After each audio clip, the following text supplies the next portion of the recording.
Good morning, ladies and gentlemen. Welcome to this meeting of the Los Angeles City Board of Public Works. It's Friday, September 10th, 2021.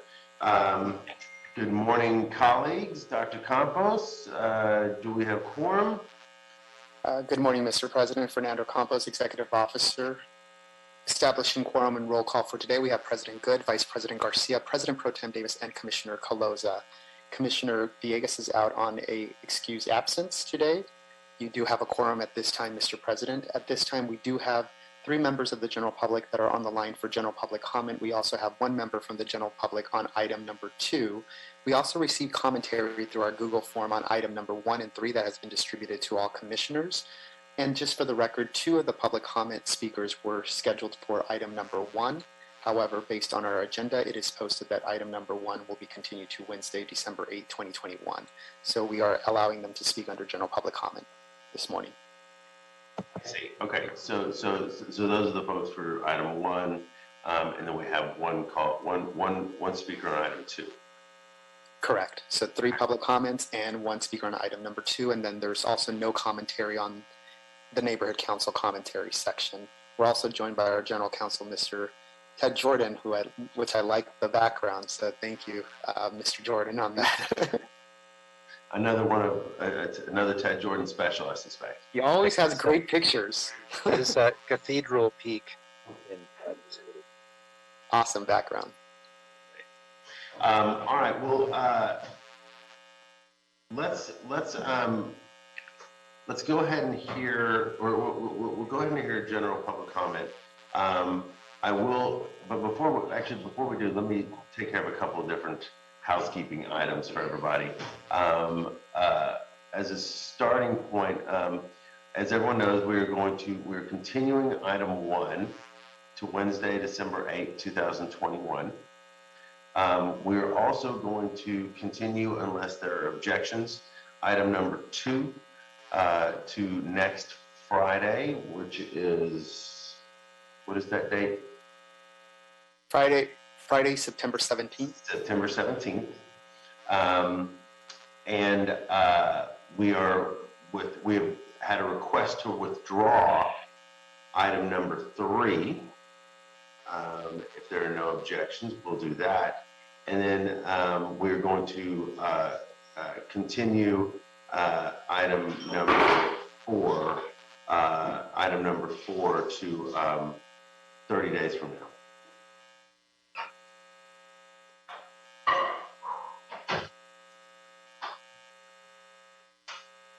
Any objections, colleagues, to any of those? Okay. Mr. President, Fernando Campos, just for the record, item number 4, 30 days from now, would be Friday, October 8th, 2021. Perfect. Thank you, sir. So with that, I know we have a caller for item 2. If it's just 1, I'm okay with going ahead and hearing that caller after we do general public comment. Okay, thank you, Mr. President. If you do accept public comments on item number 2, we would have to open up the item or 2, read it into the record, and then hear the comments, and then you can ask for a continuation, just for procedure-wise. At this time, we can go ahead and move forward with public comments, if that's okay. Yeah. Okay. And then, okay. And I'll go ahead and read it into the record and let somebody talk if they're here. But yes, so let's go ahead and let's go ahead and go with general public comment. Then we'll handle the minutes, and then I'll read 2 in the record, let them speak, but we're going to continue it anyway. Okay, thank you, Mr. President. Members of the general public, the Board of Public Works is now considering general public comments at this time. We have 3 members from the general public that are on the line for and were not here earlier on in the meeting. If you would like to provide any public comments and you have not risen your hand at this time, you can do so by pressing *9. We will go ahead and take the first caller ending in 631, caller ending in 631. If you can please press *6 at this time to unmute your microphone. You will have 2 minutes to speak under general public comment. Please go ahead.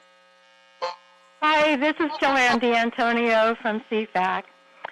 Frequently, we get a report at the Board of Public Works that street trees are in decline. We hear this from urban forestry representatives, and we read that trees are in decline or have been malpruned in the consulting arborist reports in the transmittals. Trees are an element of public works, or we would not be having these hearings in this venue.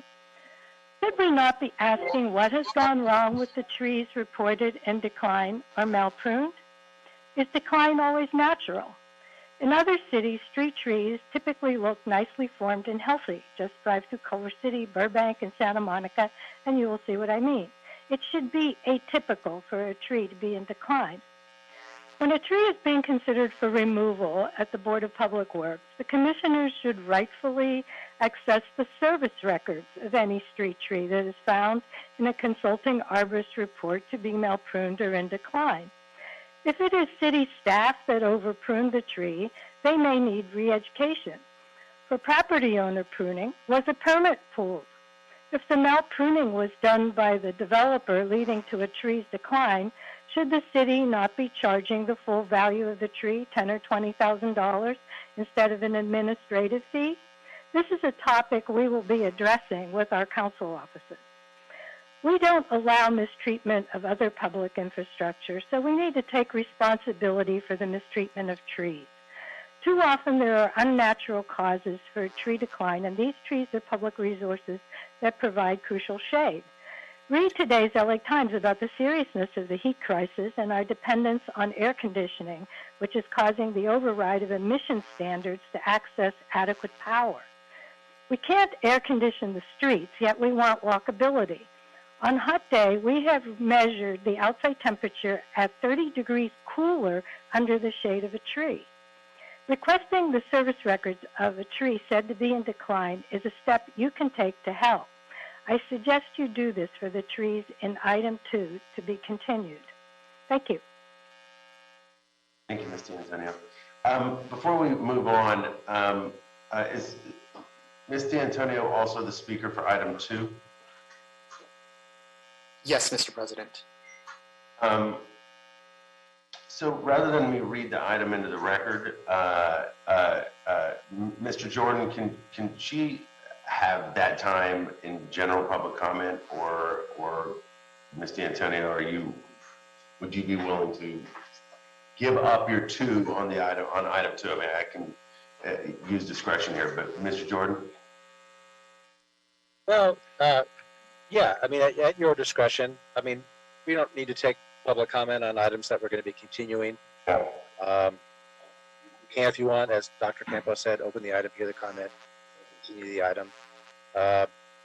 So I think Ms. D'Antonio is a frequent attender of our meetings, and I expect when item number 2 is heard at the continued date, she'll make comments then, and she's made a comment already in general public comment. So you want to basically allow the comment effectively in item number 2, we'd reopen it, have the comment come in, and then close it. I don't think it's necessary here, given that she's made her general public comment. Well, that's what I'm rethinking at this point. So, Ms. D'Antonio, I'm assuming you'll be here next week, and that you've been able to speak your piece. I could do that. I basically am asking for the street widening to be waived, and that's basically it. And we want to look into it. Okay. So, Thank you. So we got that in the general public comment. I'm not going to reopen. I'm not going to open up item 2. So we will continue to next Friday. But thank you, Ms. D'Antonio. Okay. Thank you. All right. Let's resume general public comment. Dr. Campos. Absolutely. Thank you, Mr. President. We'll move on to the next caller ending in 005, ending in 005. If you can please press *6 at this time to unmute your microphone. You will have 2 minutes to speak under general public comment. Please go ahead. My name is Sophia Quinones, and I'm speaking on behalf of the Boyle Heights East Los Angeles Coalition. We call upon the Board of Public Works to reject all land use projects conducted by disgraced and corrupt Councilman Jose Huizar and his conspirators. I reported this anti-Mexican metro project to the FBI and included that your board, along with other entities, be investigated. We don't want any land use projects that were conducted or a part of Mr. Huizar to move forward until these investigations are finished. There is no statute of limitations on conspiracy to commit crimes.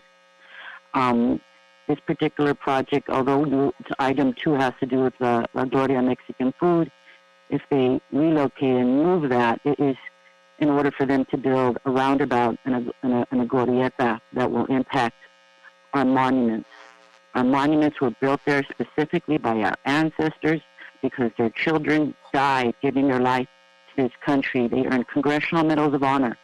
And when La Colonia Mexicana built this, they built it for a reason, because on that corridor, when the city of Los Angeles created its boundaries, it excluded Mexicans from voting in the city. This landmark should not be moved. It should not be touched. 100 years later, East LA still cannot vote for the mayor. This has to do with racial lines and voting rights and just history of exploitation of Mexican people on the east side and the state-sanctioned, federally sanctioned, locally sanctioned segregation by the city and county of Los Angeles. This weekend, our local chaplain at our local East LA region will be burying her uncle this weekend who served in World War II. She's also a historian studying Mexican-American studies. For those of us who have studied our history, this is very personal to us because we know the history that our community has gone through. And so we want to say no to this Glorieta project, and we also want you to know that the first responders are against this project. I look, and for a public safety front, it doesn't meet roundabout standards, and it will impact our safety. It doesn't meet roundabout standards. It will actually increase traffic. I spoke with the fire department, the sheriff's department, and they are scared as well that they're not going to be able to reach us if there's a fire, if we have to get to the local hospitals. Thank you. So thank you for... That's 2 minutes, ma'am. Thank you. And just for the record, I did give a 2-minute warning and allowed additional seconds for the caller. We'll move on to the last caller, Mr. President. Caller ending in 307. Caller ending in 307. If you can please press *6 at this time to unmute your microphone. You'll be given 2 minutes to speak under general public comment. Please go ahead. Thank you. My name is Janine Roan, and I represent Assembly District 51 with LACDP and the CDP. I'm a resident of District 14, and I wanted to speak about just the entire project of this roundabout Glorieta as well at Cinco Puntos. It's just a terrible idea. It's moving the historic monuments there, and it will, to create another monument, I mean, it's just, that's ridiculous. And it also has safety issues as well. It never had community input in the planning. So right now, what's happening in the areas that the citizens and the public service workers in the area are now speaking up. So it really, the entire project needs to be eliminated. And so I don't know whether, I would appreciate any kind of comment that could be made on why this is being postponed until December 8th. And that's it. Thank you very much. Janine Roan. Thank you, Ms. Roan. Mr. President, that clears the queue for general public comment. We can go ahead and close that section out. Yep. Thank you, Dr. Campos. Thank you, callers. That concludes general public comment for today, and it is effectively closed. And we will go now to the agenda. First off, we'll take minutes from Friday, August 20, 2021. I'll motion to approve. Do I have a second? Second. Thank you, Dr. Davis. Any objections or concerns? Calosa Garcia. All right, hearing none. Minutes from Friday, August 20th, 2021 are adopted and approved forthwith. We will now go to item number 5. Item number 5 is contract award in CD6, Valerio Street Lighting Improvement Project, CDBG, Community Development Block Grant, Plan Number SL-10913, recommending the board declare International Line Builders, Inc., the first low bidder, to be the lowest responsible bidder, and award them a contract for this project for $341,556. 2, forward a copy of this report to the affected council district office. And 3, authorize the president or 2 members of the Board of Public Works to execute the contract for this project upon approval of all required documents by the city attorney. Work order L1919743. And who is with us from BSL on this item? Hi, Jaime Madrigal. Oh yeah, hi Mr. Madrigal, how are you? Good. Good. Okay, so good morning everyone. I'm Jaime Madrigal from the Bureau of Street Lighting. I'm here to recommend an award for Valerio Street Lighting Improvement Project, CDBG, to International Line Builders, the first low bidder. This project will construct new street lighting system in a residential area of Van Nuys within the boundaries of Valerio Street, Wyandotte Street, Sepulveda Boulevard, and Kester Avenue. The project will install 31 new electroliers and a total of 33 LED luminaires. Work also includes the installation of remote monitoring nodes units to provide real-time reporting of light outages and failures. This project is financed by the Community Development Block Grant Program. ILB submitted a bid for $341,556, which is 5.44% lower than the engineer's estimate of $361,193. The bidder has met the mandatory subcontracted minimum of 8% by pledging 10.54%. They have also complied with the Business Inclusion Program outreach requirements for MBE, WBE, SBE, EBE, BBBE, and OBE. The bid bond for this project is still valid. The bidder has met all the requirements of the bid and was found to be the lowest responsible bidder. Therefore, BSO recommends award of this project to ILB Electric. All bidders have been sent a copy of this board report and notification of this board meeting. This concludes my presentation. I'll be happy to answer any questions you may have. Thank you, Mr. Madrigal. Colleagues, we'll open it up for questions. Dr. Davis. Yes, we don't have any opposition on this recommendation from others who were competing, do we? No. Okay.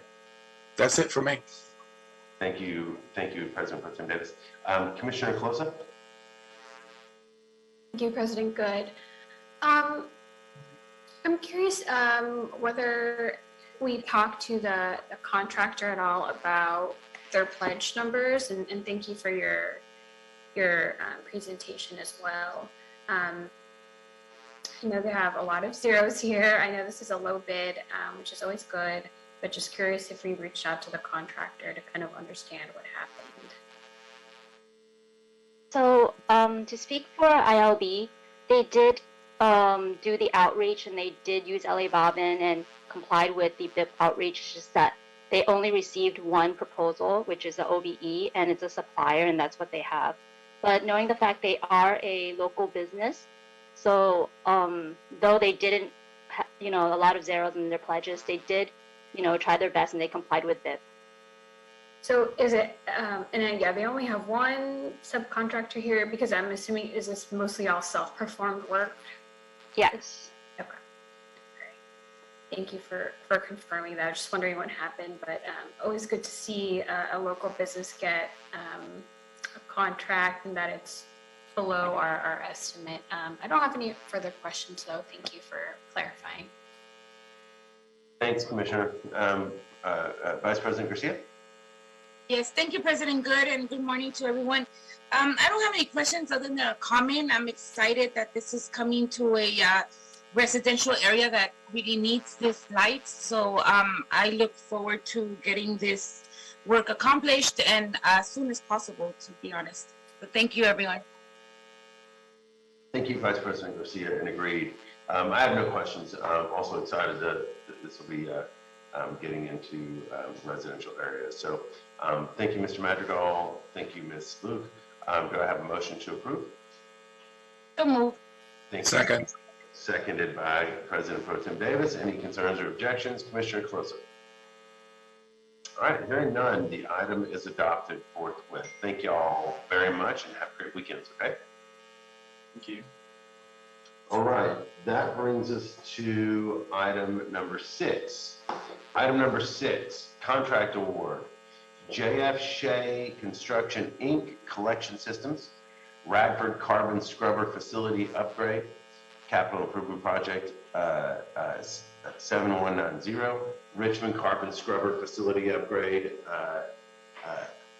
7191, Humboldt Carbon Scrubber Facility Upgrade 7194, Bayona Carbon Scrubber Facility Upgrade 7195, and Dakota Carbon Scrubber Facility Upgrade 7196. Recommending the board, 1, declare JF Shea Construction Inc., JF Shea, the apparent second low bidder that became the first low bidder after the local business preference was applied, to be the lowest responsible bidder, and award JF Shea a contract for this project for $9,218,000.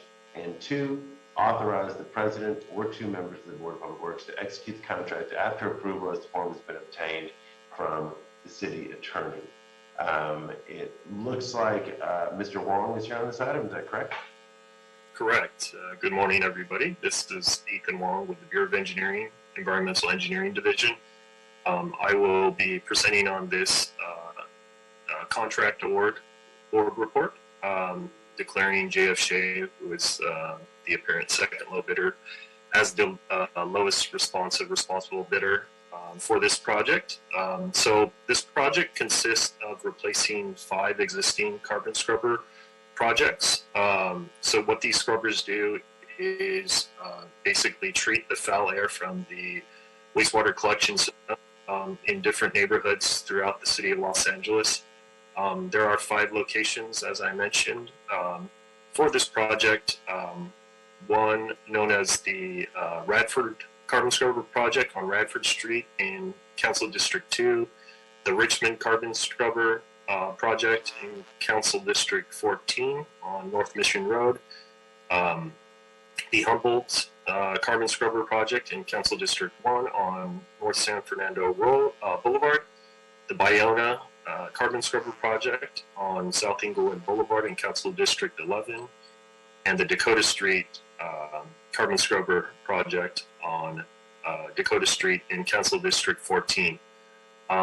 So we received, a variety of bids on this project. The 2 low bidders were Metro Builders, which was the low bid at just over $8.7 million. The second low bid was JF Shea at $9.2 million. JF Shea is a certified local business, and the program allows for an 8% discount to be for their bid to be adjusted to determine the order of the low bidders. So applying this 8% discount to the $9.2 million bid, that would make JF Shea's bid $8,480,560, making them the actual low bidder on this project. As far as business inclusion, the business inclusion program goes, we had anticipated levels of 4% MBE, 2% WBE, 25% SBE, 8% EBE, and 3% DBE. The actual pledged participation levels from JF Shea are 0% MBE, 0% WBE, 5.87% SBE, 0.17% EBE, and 0% DVBE. There is a 5.61% OBE also pledged, with a total subcontractor participation of 26.34%. That sums up the report, and I'd be happy to answer any questions regarding this. I think Mr. Jordan has raised his hand with a question, and then we'll go around with the board. Mr. Jordan? Yes. Ethan's report was accurate and complete.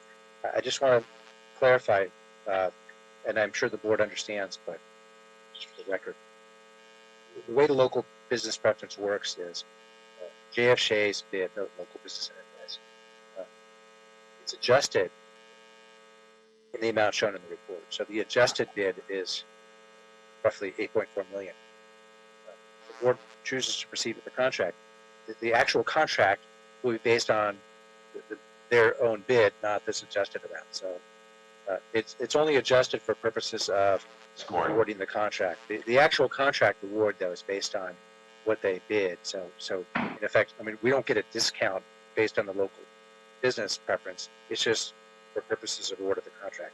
The actual contract is based on the actual bid they submitted, which was the 9.2 million.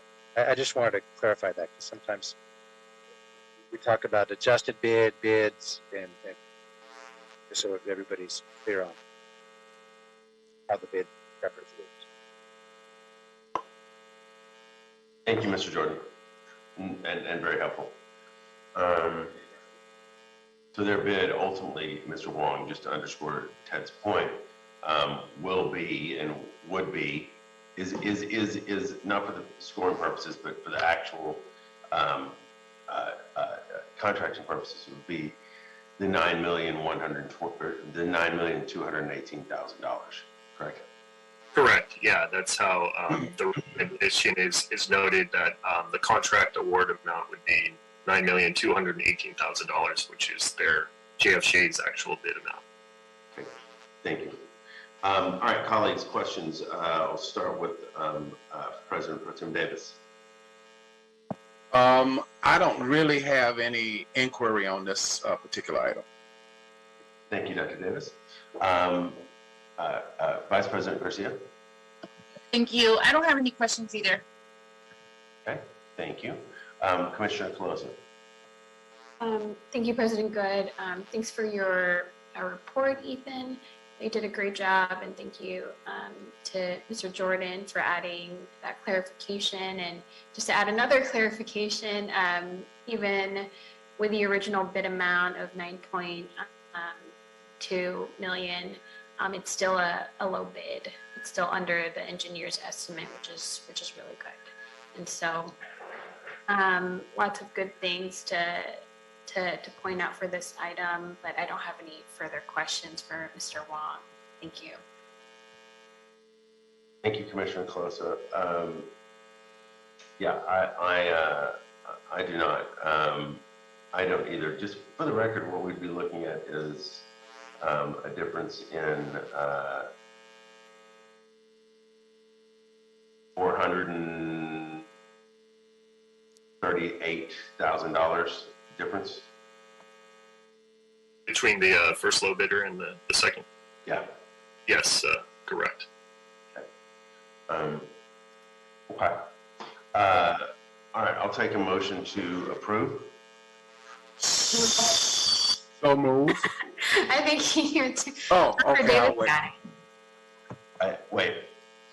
What? I think. Wait. Did I have a motion from you, Commissioner? Who motioned?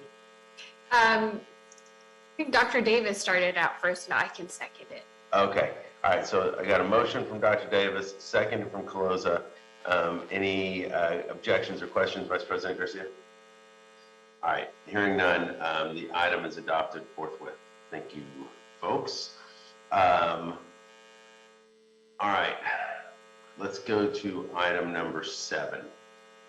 So item number 7 is a request for qualifications. Pre-qualify on, thank you, Mr. Wong. Thank you for the presentation.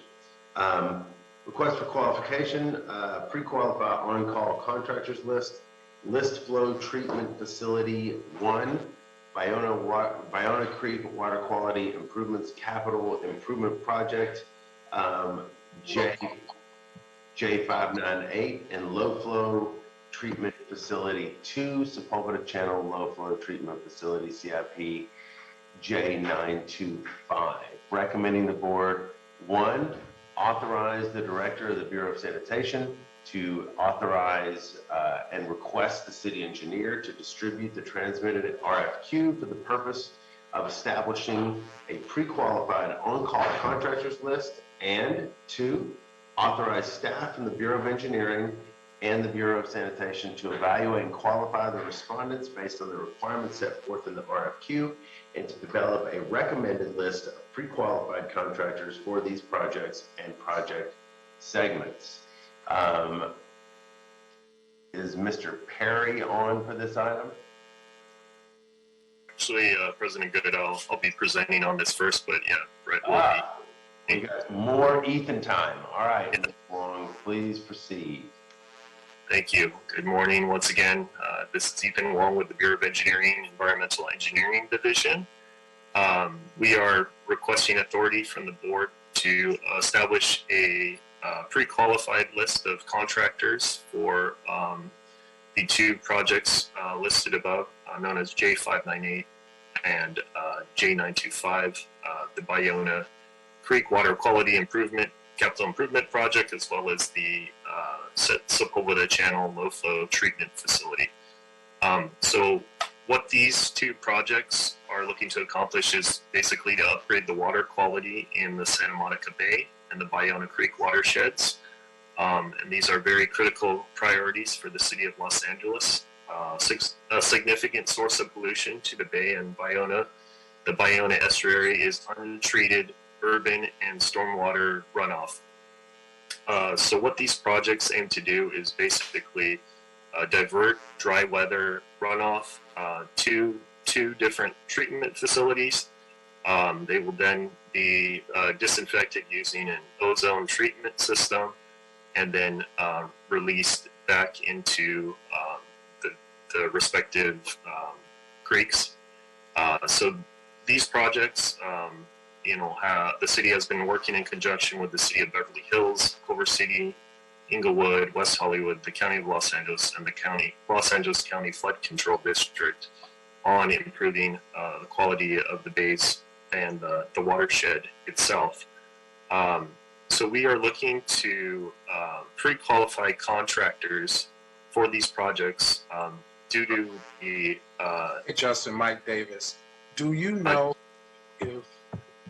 Mr. Davis, I'm sorry to interrupt, Ethan. Okay, never mind, you muted. Okay.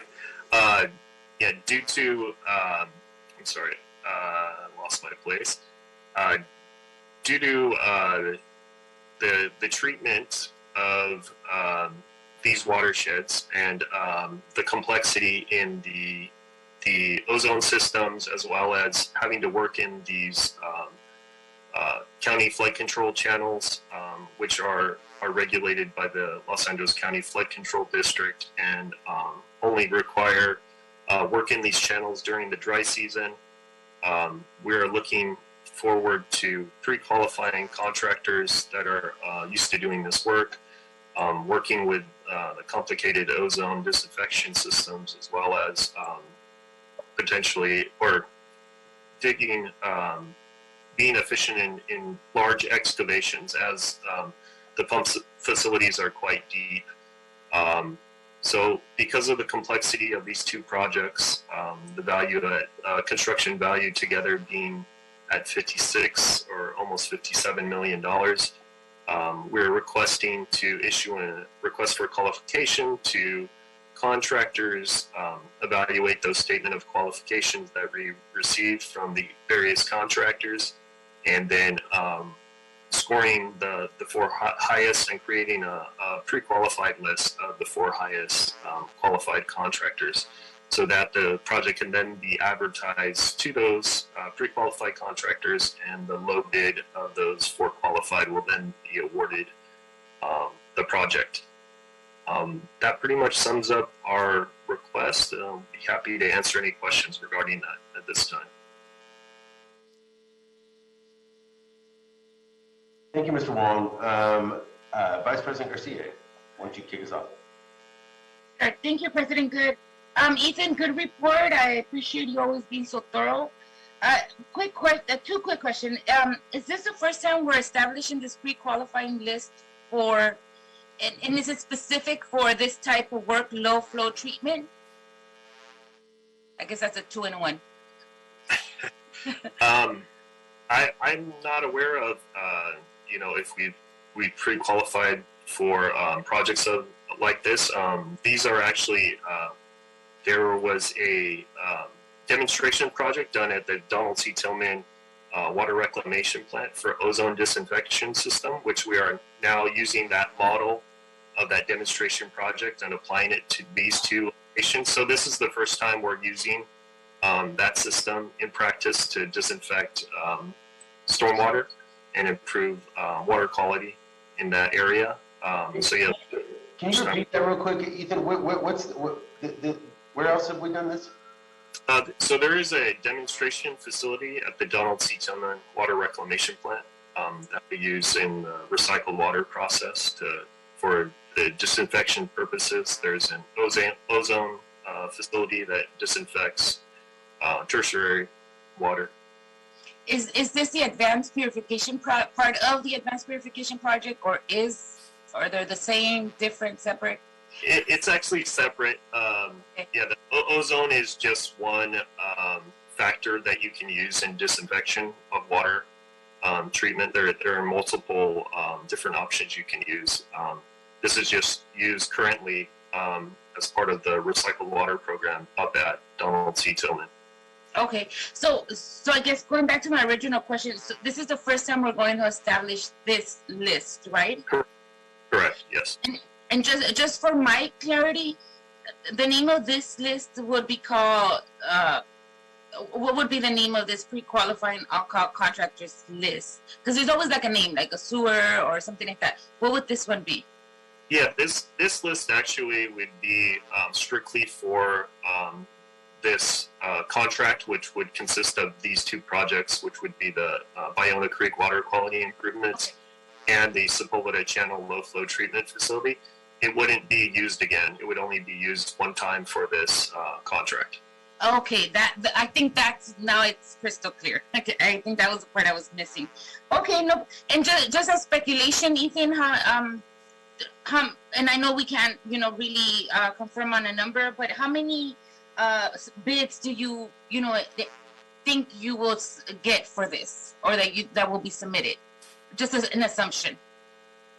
Yeah, I'm hoping we get between 7 and 8. We did receive 7 bids for the last RFQ we sent out, which was for a different project at the Terminal Island Water Reclamation Plant. But we received 7 proposals from different contractors to be pre-qualified on that list. So we're hoping to receive somewhat similar on this. Okay, and then last question.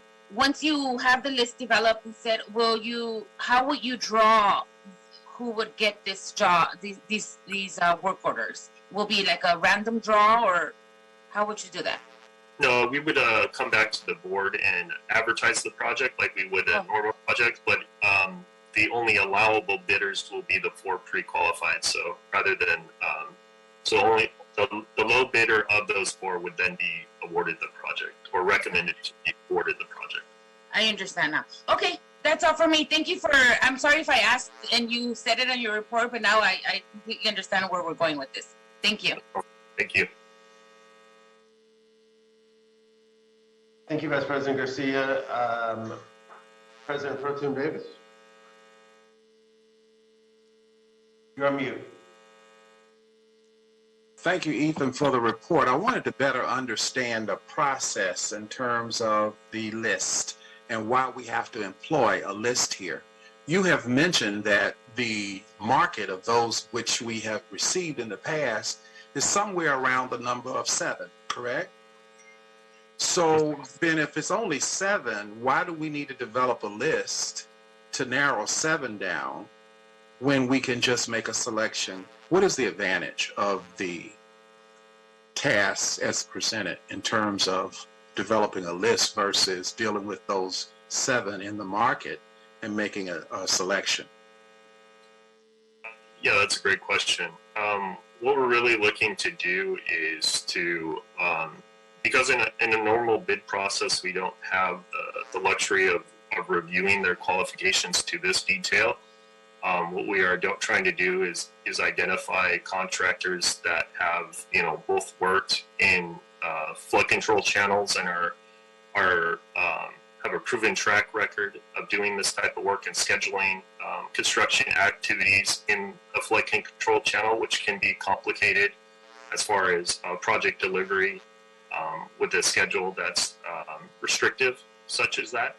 We also want to make sure that we're having contractors that are capable and qualified of, using or doing these mass excavations, because we do have some very deep pump pits that are part of this project, maneuvering the excavated soil on a limited footprint so that the soil doesn't impact either of the creeks or channels while they're flowing, as well as installing sophisticated ozone disinfection equipment, since these systems are pretty new to what the city is doing as far as treatment. So we want to make sure that we pre-qualify the best contractors, identify who those are, and pre-qualify them before we let the project out for advertisement. We're not sure. Obviously, we don't have a number of who would bid, but there's potential we could get more than 7. I was just putting that number out because that's what we experienced on another pre-qualification, or the last pre-qualification we did. Because the scope of work of this project is different, we may receive more, we may receive less, but we want to make sure that we have the top contractors on this project to ensure that we have successful delivery. And because of the complications of both the schedule, the type of work, and the equipment used, we want to ensure that by pre-qualifying the contractors. In terms of pre-qualifying them, what are some of the elements that we are able to examine to determine the pre-qualification certification? What are some of the things that we're looking for? Great. So in Table 5 of the board report, we have 3 items that we listed as reference, and they'll be scored out of a score of 100. So item A is construction and design experience, key experience in complex projects of similar scope and size, including safety records on current and past projects. So this will be scored out of a total of 50 points. We'll be looking at experience, key references, safety, claims and lawsuits, record, and timeliness of completion. And that'll sum up to the 50 points. Item B will look at the contractor team and project coordination efforts, their management plan, project staff, based on who they list and the experience and qualifications they have. That'll be 20 points. And then the contractor's construction experience with city and permitting agencies, which will be a big part of this project. So both the Army Corps and the Los Angeles County Flood Control District own and operate those flood control channels. So we'll be looking at the contractor's record of working with both those agencies, the city itself, and quality assurance, quality control, and compliance with the U.S. Army Corps, as well as Los Angeles County Flood Control permitting and interagency agreements. That'll be 30 points. So that sums up to the 100. So the 4 contractors that have the 4 highest scores will make up the pre-qualified list. So in fact, when people present as a vendor, as a potential vendor, they are not necessarily certified in some kind of common process that would identify them as qualified to present and to do the work. Is there some license, for example, that all of those who are vendors that are presenting would have that would give us some indication of some of these variables that you talk about automatically? I mean, we know that do they have to be engineers? Is there some other certifications that all of those who would do this work would present to us, and that these certifications would be a reflection to us in terms of who it is that's presenting as they propose to do what they claim that they are doing? Is that such a thing? Aside from their general contractor's license, which certifies them to the state of California and the city of Los Angeles that they're licensed and responsible contractors, I'm not sure. Were you looking for something more beyond that? That's typical. No. I'm just trying to understand our process. So what I think I hear you saying is that of the vendors presenting, they each, by the nature of the work they do, are reliable. Correct. As contractors in that area, but we're not so sure that they are valid for this specific job and requests and specificity that has to take place on this particular job. Is that what we're saying? Exactly. This is a highly skilled task for which we need to make sure that not only are you a reliable contractor, on one hand, that you generally can do the work, but more importantly, can you specifically do this particular job, as it has some additional requirements that perhaps might not necessarily present in the course of tasks that we normally do. Is that pretty accurate? That's very accurate, Commissioner Davis. So I guess in summary, we are looking not only for reliability, which presents itself when individuals are certified that come to us, but more importantly, we're looking for those who are also valid. Validity is what we're looking for. And this is the reason for the need for the list. Correct. Right? All right. Thank you. Thank you. Thank you, President Pro Tem Davis. Commissioner Closa.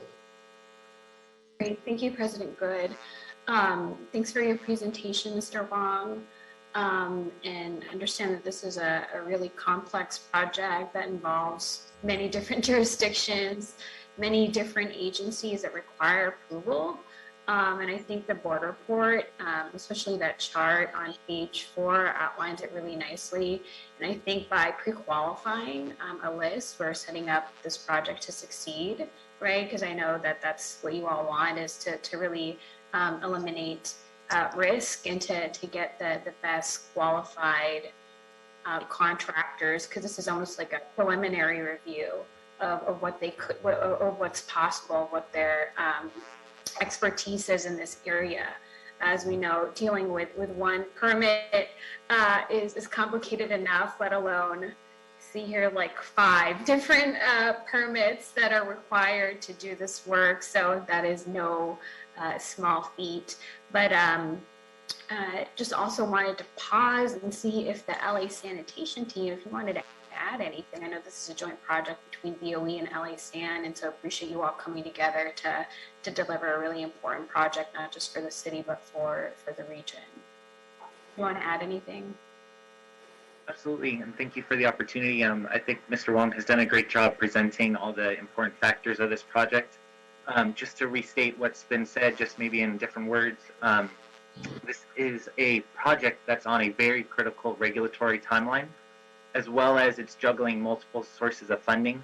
And as we just discussed, 6 or so different permits, and every single one of those funding sources and permits has its own timeline. So it's a very complicated target that we're trying to hit. And so that helps describe why we're trying to make sure that those who would respond to any advertisement are qualified and have experience. Going back quickly to the point that Commissioner Davis was making, those experience working with these permits would be some sort of specific experience that we could point to. If they were able to point to working with a 4-way permit before and working in a flood control channel.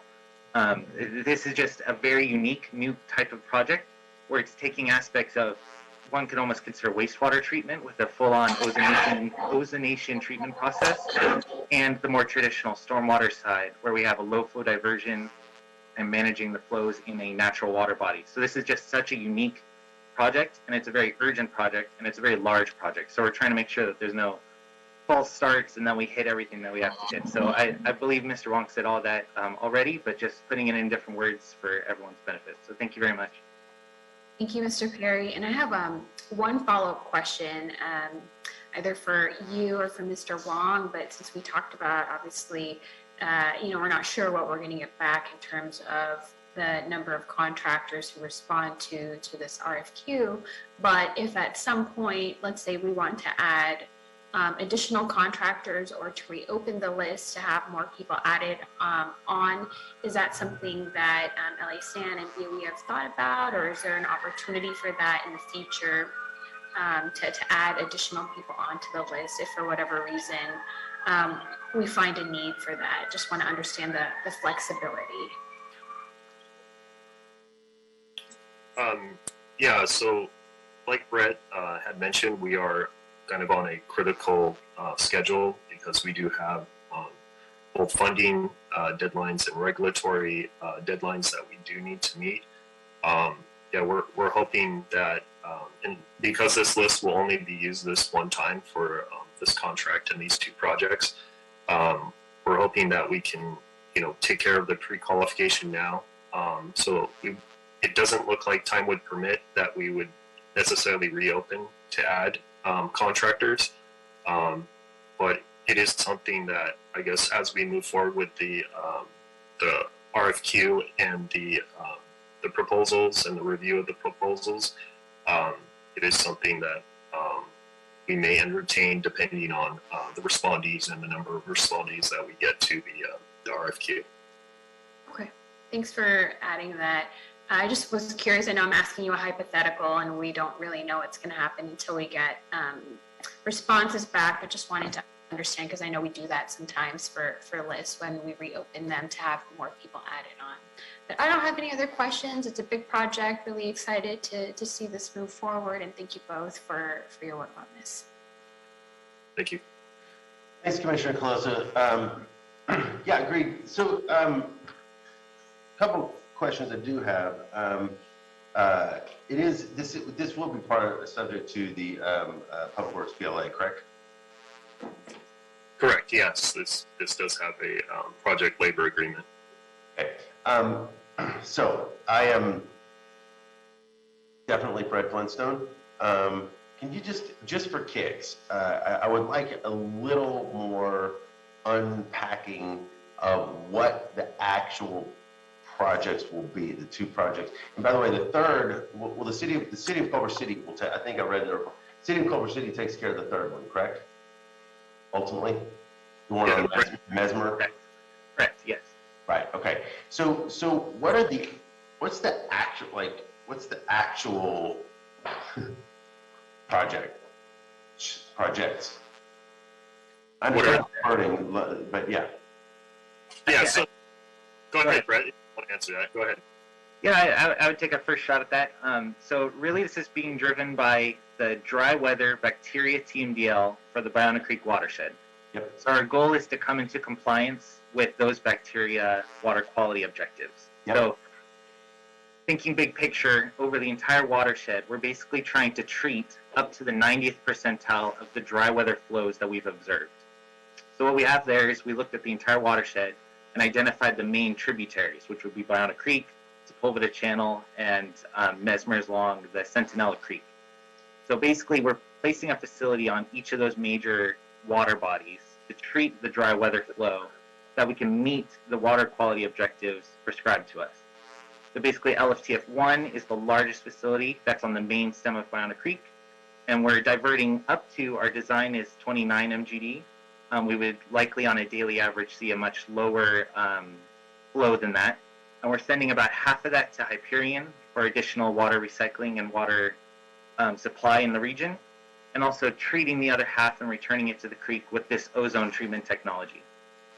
The other two facilities are much smaller because they're on smaller tributaries, and they do not, at least for our second project, the Sepulveda LFTF2 does not divert to the sewer because there's not enough flows. We need to simply treat and return the flows in order to maintain the beneficial uses of these water bodies. We basically have to have enough clean water flowing through that it can support the beneficial uses identified by the Water Quality Regional Control Board.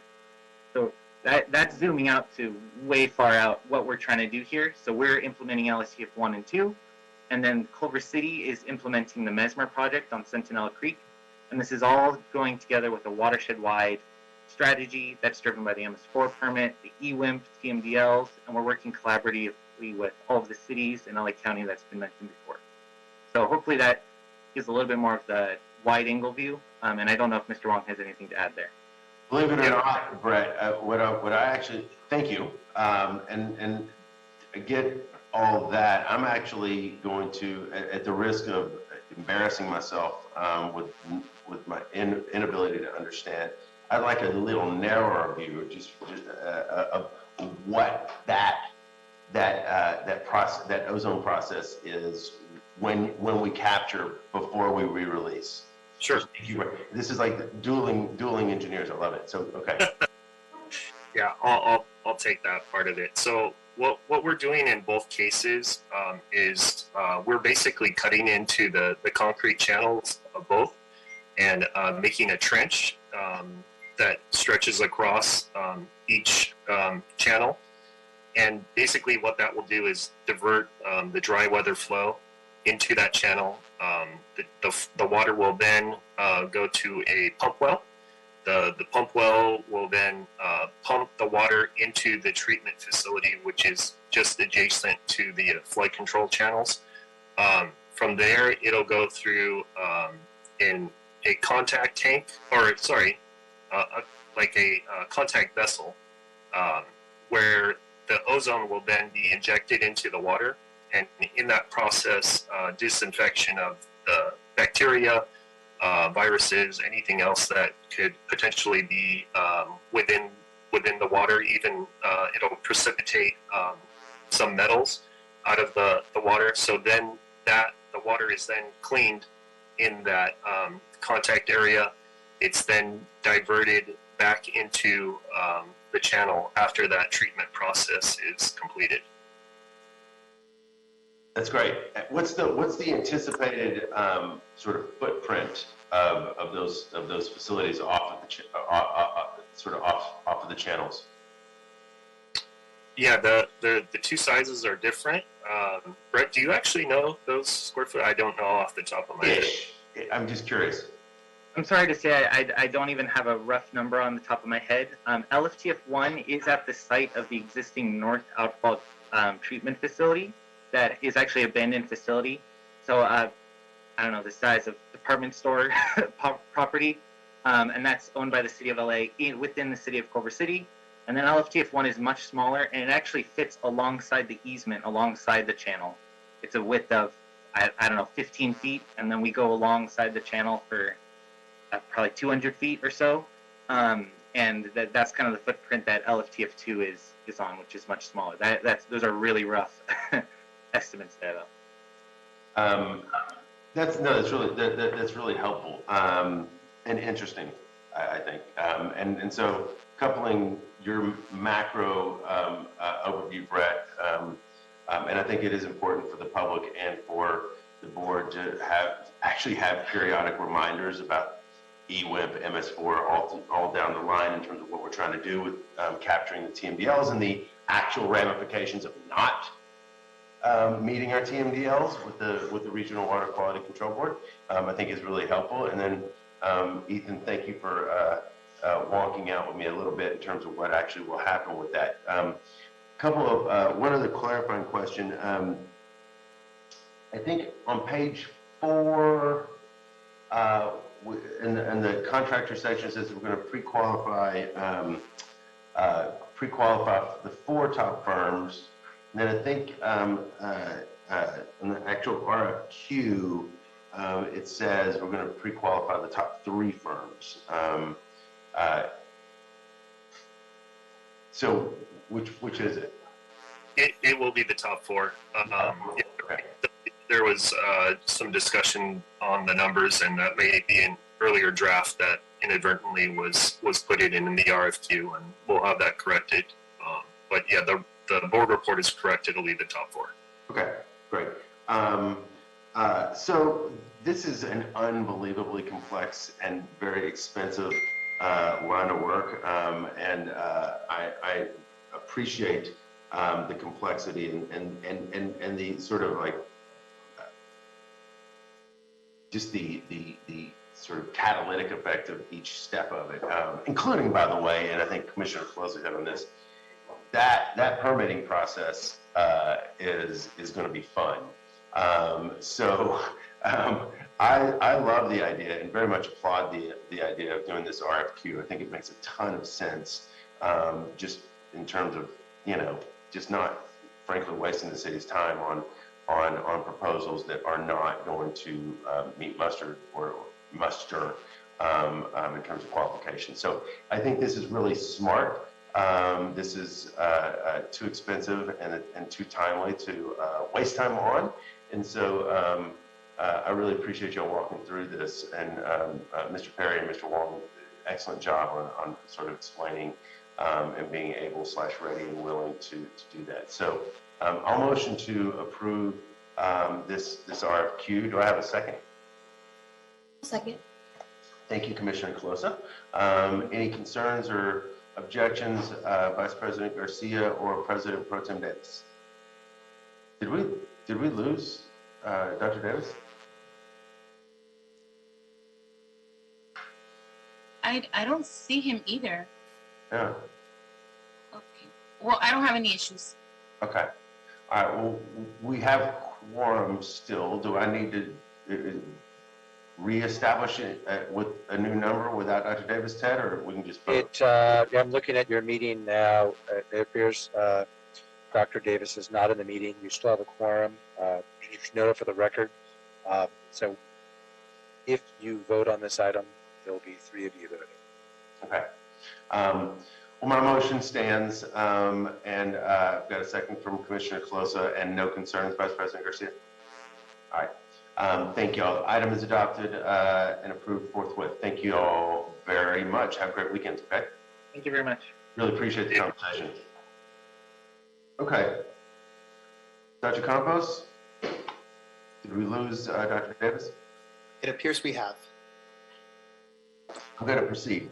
Absolutely. You do have a quorum. You can continue. We will note for the record that he has left the meeting. Gotcha. Okay. Thank you. And thank you, Ted. All right. That brings us to item 8. Item 8 is, I bet we get some more Ethan Wong time.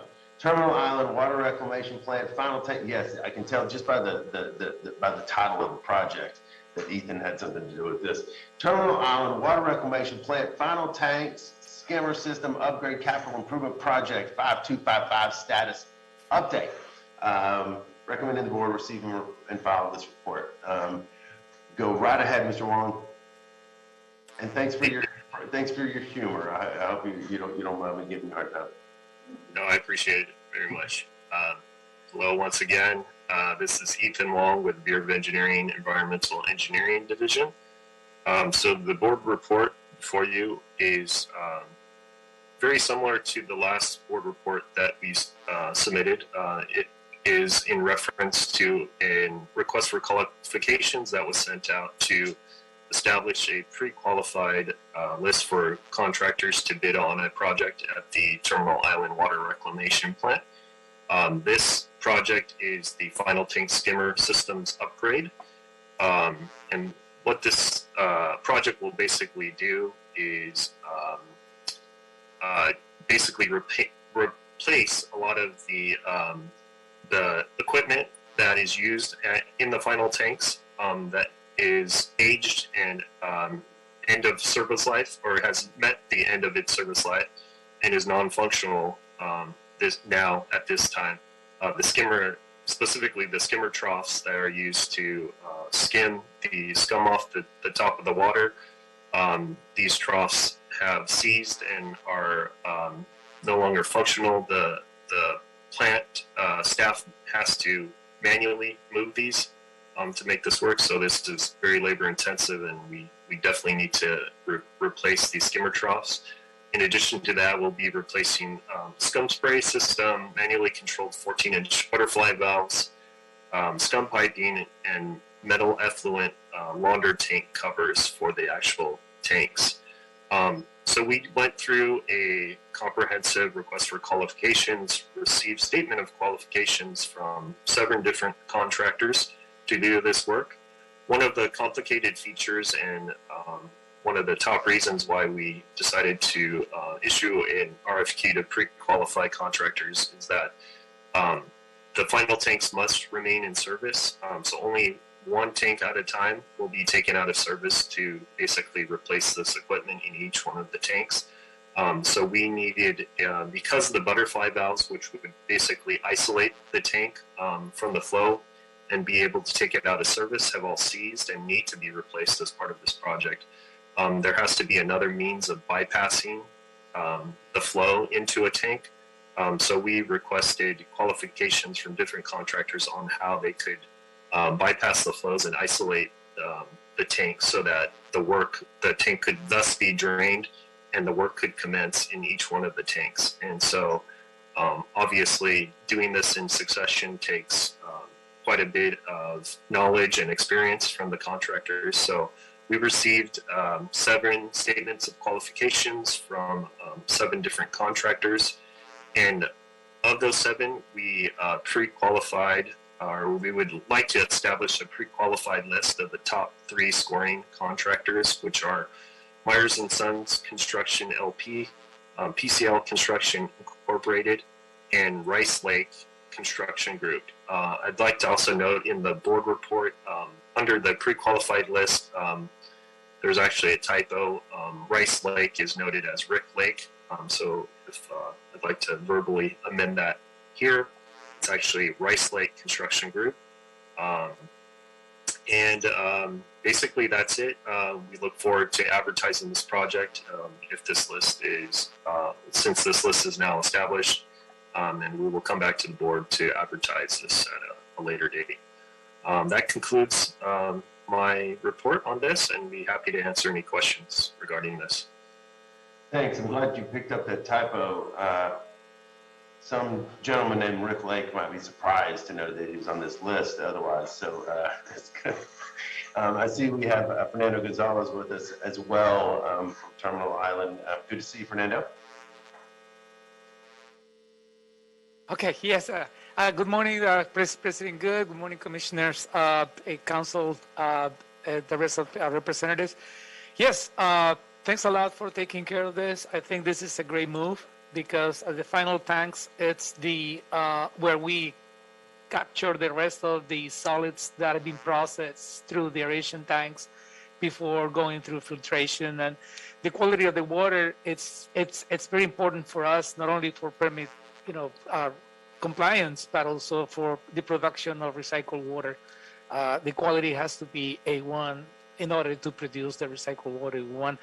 And this is a risk management thing because we know that we're shortening the list of potential bidders, but because of the complexity, we need to make sure that whoever gets this job is capable of doing it, because the show must go on, as they say, and we need to do this hot. We need to do this while process is still going. In our business, we are 24/7 and true 365. Yeah. No, it's helpful, Fernando. I appreciate that. Vice President Garcia, any questions?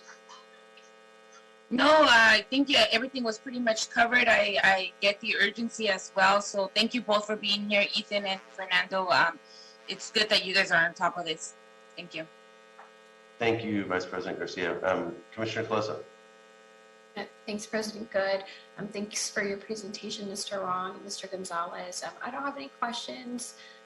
Just be curious to see the actual construction of this. Will be, just fascinating to witness how the contractors are going to essentially do this work while the other tanks are operating, right? And I appreciate the upgrades that you're all considering about the bypass. So look forward to seeing what contractors come up with on that end in your request to get that done. But I don't have any other questions for you both. Thanks for your work. Thank you, Commissioner.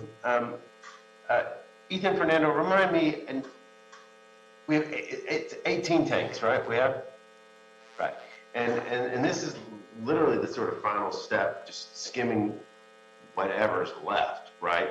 And by the way, I do love the fact that scum is not strictly a colloquial word, but as Ethan used it like 9 times, apparently it is actually a term of science, which is interesting.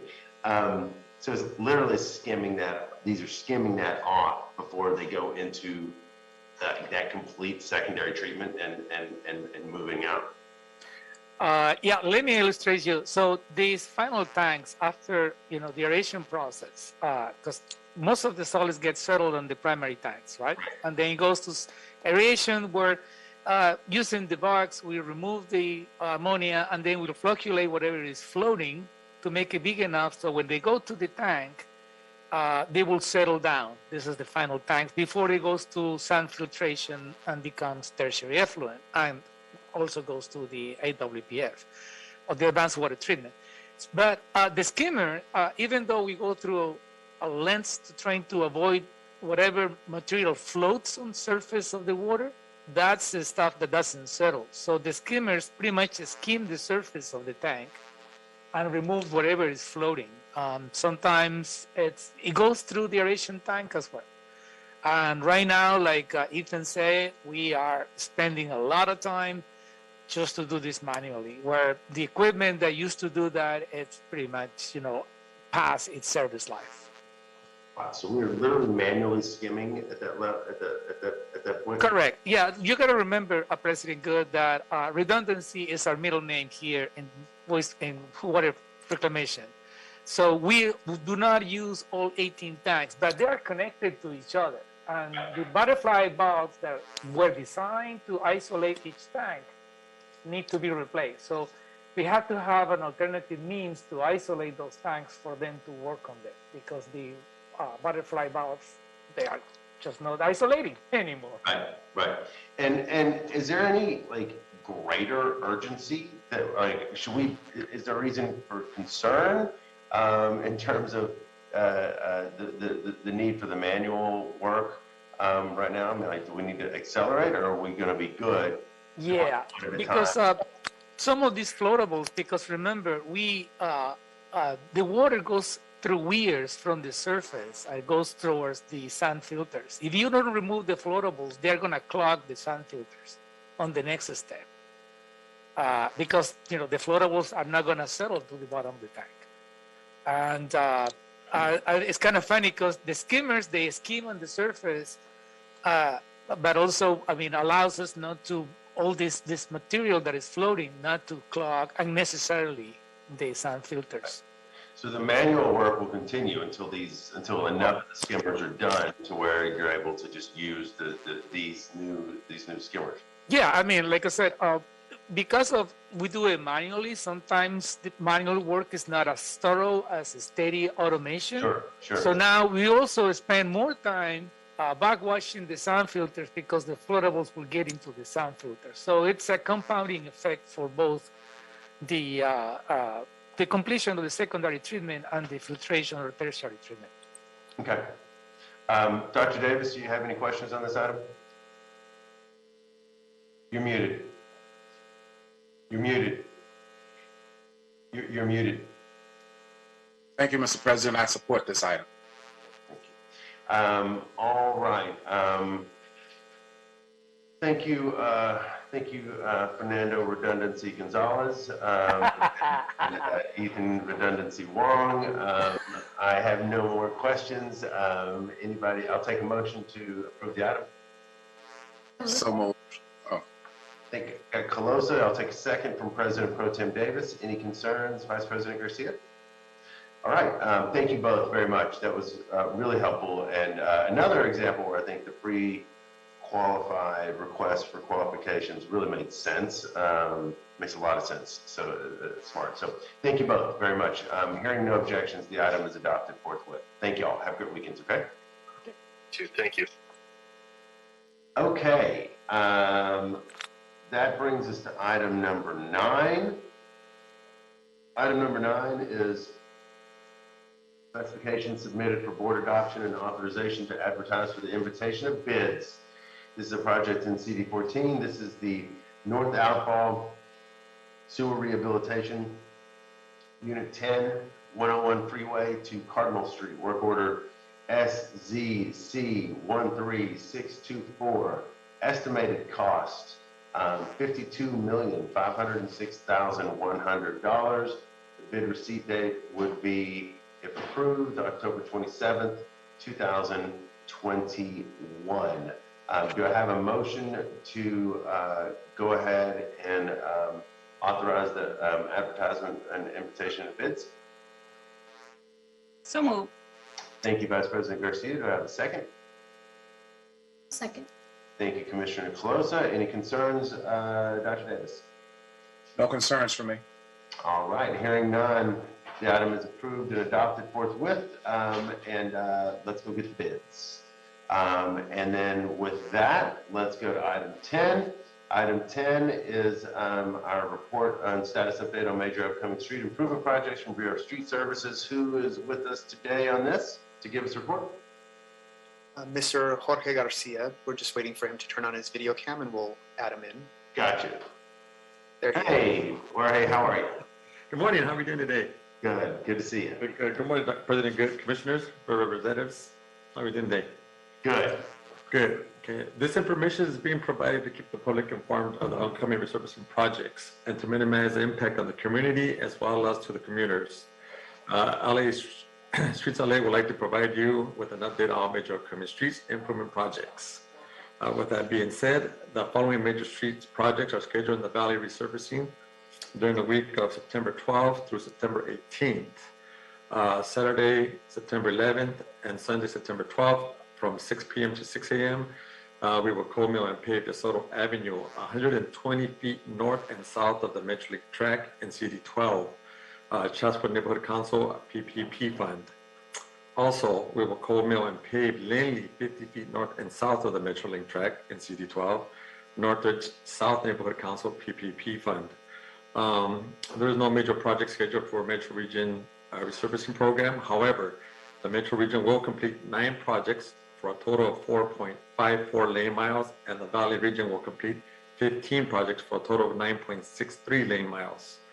The press release were broadcasted, and the notifications have been issued to the stakeholders. The information is also available on Streets LA website, and that would be it for today. Thank you, Mr. Garcia. Any questions? Mr. Sugar today. Sorry about that. Oh, no, that's okay. Yeah, no. President Pro Tem Davis, any questions? No questions for me. All right. Commissioner Calosa? No questions. Have a great weekend, Mr. Garcia. You too. Thank you. Thank you. And then Vice President Garcia? No questions from me either. Thank you, Mr. Garcia. Thank you. Yeah, no questions here. Thank you very much, Mr. Garcia. Good to see you, and have a great weekend, okay? Okay, bye-bye. You too. All right, see you. Dr. Campos, does that clear the decks? Yes, it does. Fabulous. See you in 10. Thanks, everybody. This meeting is officially adjourned. Thank you.